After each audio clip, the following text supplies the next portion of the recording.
तो एक ख्याल था कि ये पहाड़ और जंगल, ये पहाड़ और जंगल, तू तेरी अदाएं, ये झरने, तेज नदी, तेरी जुल्फ़ें, तेरी आंखें और चाय।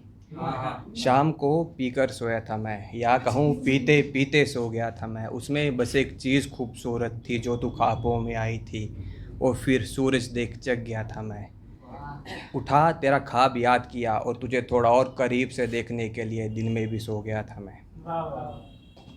एक ख्याल ऐसे है कि ये हवाओं में कोई नशा है, इश्क जिसकी सज़ा है। ये हवाओं में कोई नशा है, इश्क जिसकी सज़ा है। जिन्हें मोहब्बत मिली वो क्या जाने, बेवफाई में कितना मज़ा है।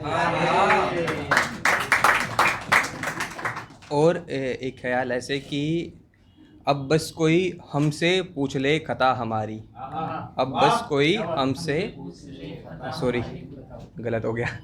अब कोई हमसे पूछ ले रज़ा हमारी, एक उसे बरसों से बुलाने की चाहत थी हमारी। अब वो किसी से हाल पूछे मेरा तो बता देना, वो तालियां बटोर रहा है सुनाकर शिकायतें तुम्हारी। और एक ख्याल था, ख्याल ऐसे था कि शहादत पे लिखा था कुछ, कि शहादत मिलती नहीं कमानी पड़ती है। तो आपकी परमिशन के साथ ऐसा था कि डरपोक मौत फिर नहीं गई सरहद पर, शहादत ने फिर अपने हाथों लिया ये काम है। शहादत मिलती नहीं कमानी पड़ती है, एक बड़ी कीमत चुकानी पड़ती है। बाप के सीने पे बोझ रखना पड़ता है, माँ की कोख सुलगानी पड़ती है। शहादत मिलती नहीं कमानी पड़ती है। शहादत मिलती नहीं कमानी पड़ती है, बीवी को बेवा करना पड़ता है, बच्चों के सर से छत हटानी पड़ती है, क्योंकि शहादत मिलती नहीं कमानी पड़ती है।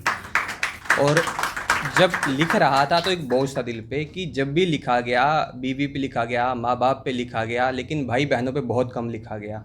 जबकि जो सबसे मोहब्बत का रिश्ता मैं मानता हूँ भाई बहन का ही होता है। तो ऐसा लिखा था कि भाइयों और बहनों पे कुछ ऐसा जुल्म ढाना होता है, उन्हें रोते छोड़ना है और उन्हें सबको मनाना होता है। अब आखिरी बार मैं ऐसा ठगूंगा उनको, क्योंकि भाई बहन का रिश्ता वैसे ही होता है, लड़ते रहते हैं, झगड़ते रहते हैं।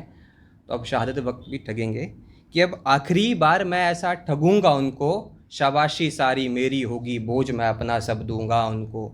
घर की जिम्मेदारियां भुलानी पड़ती हैं, सांसें अपनों की सिसकती छोड़ जानी पड़ती है, क्योंकि शहादत मिलती नहीं कमानी पड़ती है।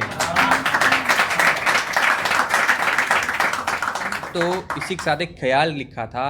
ख्याल ऐसा था कि एक शहीद और तिरंगे के बीच की रिश्ता लिखने की कोशिश की थी।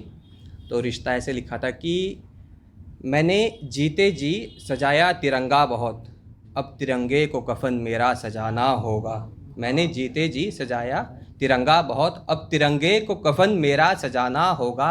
मैंने तिरंगे के लिए घूमे पहाड़ जंगल और समंदर बहुत, अब तिरंगे को कफन मेरा मेरे घर तक पहुंचाना होगा। चलना पड़ेगा तिरंगे को साथ मेरे घर के शमशान तक, चलना पड़ेगा तिरंगे को अब मेरे साथ मेरे घर के शमशान तक। फिर कवियों को इससे कविताएं बनानी होंगी, थोड़ी घर की मिट्टी जेब में रख देना माँ, बताऊंगा खुदा को अगली कहानी मेरी फिर इसी मिट्टी से बनानी होगी।